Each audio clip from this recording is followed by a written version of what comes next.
I always like to go and visit my grandma, Falla. Bastamore Falla, we call her Caroline, what's the name? And there was a large family. My mother came from the family of 13 girls and one boy. So, and they had a big house they lived on a farm. They had a big house on the farm, and I remember she had a loom, and she would weave rugs, and she raised canaries. She had a sun porch in front of the house, a big sun porch. She had many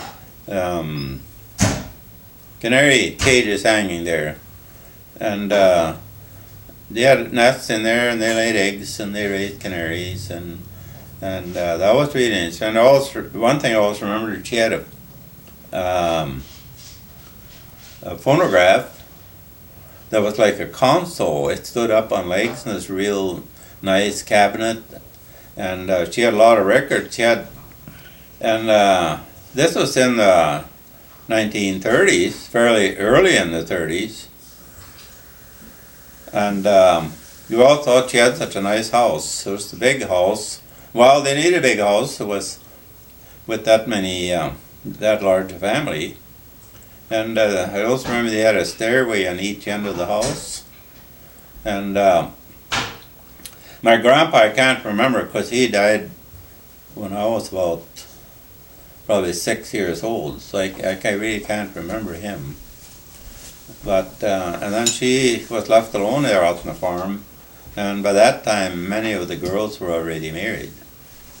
And we always used to laugh at her because there wasn't anyone that the girls went to that were good enough for girls, and she always complained about. So, but they all did get married, so it worked out. There wasn't anybody that was left out. And then she used to come and visit us, and we all thought it was fun when she'd come to visit us when she was older, because we'd sit around her and she'd be telling stories about the old days. And then she used to stay with some other relatives too. And I remember one place she stayed, and she always complained about it, how hard she had it, you know. And then she had one place they stayed. She said, I slept upstairs, and at night I could see the stars right through the roof. Oh, I knew it wasn't that, and I knew it wasn't that bad. She just added on, and the more we laughed, the more she added on, you know. And we just sit around and listen to her. And she's saying how good the kids have nowadays. When I was young, I used to drive around in horse and wagon or horses and sleigh when we went to town. And it was how cold and stormy it was.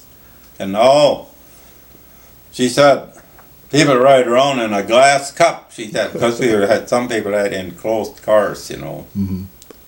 And how good we had it then. How good we have it now, and how tough they had it. They did have it tough, because when they moved into Chippewa and all, they just started out on the prairie, and I imagine, I don't know if they had a house to start with, or they probably had to live in a sod hut for a while probably to get started. So they did have it real hard, so that was true.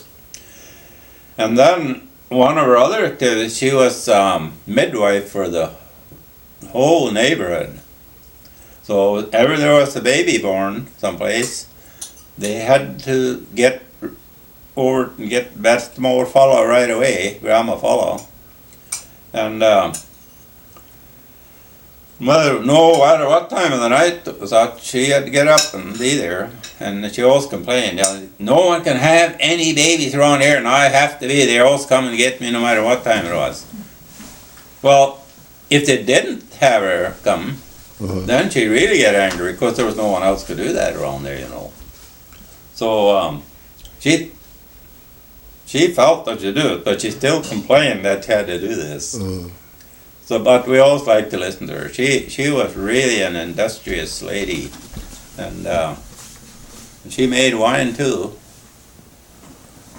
And we used to go over there and they'd give us a little tiny bit of glass. She'd put in wine and she'd have jars of grape wine. They raised their own grapes out there. And she'd make many jars of wine. And then she had them in the basement. During.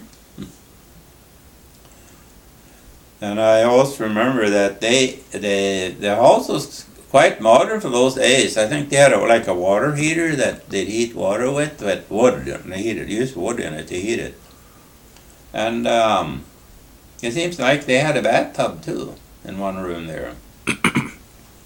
Well, could very few people had that in those days. You know, all they had was a round metal wash tub they usually take their baths in. Well, what about Lutherans and wine? Could they drink wine? Lutherans? Yeah. Oh yeah, they drink wine. But they had to be real how much they drank, you know. Yeah. No, they could drink wine, but they couldn't drink any other liquor, like beer but wine, you could have a glass of wine. Because it didn't seem like that was, well, wine is pretty powerful. They drank too much of it too, so it wasn't, but there was a separation there.